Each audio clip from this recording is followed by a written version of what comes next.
Ajete dhe hadithe,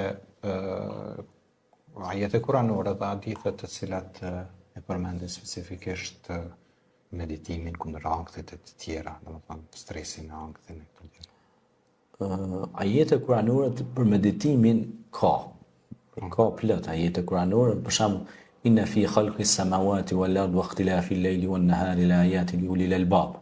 Me të vërtetë në ndrimin e natës dhe ditës, në ndryshimin në tokë, në qiell, ku do thotë ka argumente për të zotët e mendjes. Pra ka argumente për gjithçka. Dhe këto argumente pra na shtin me meditue se është një krijues që ka krijuar gjithçka në formën më të bukur dhe precize. Dhe ai është piksi dhe formuluesi, Allahu te barekuhu teala. Dhe këto argumente neve na japin një qetësi. Pse na japin një qetësi?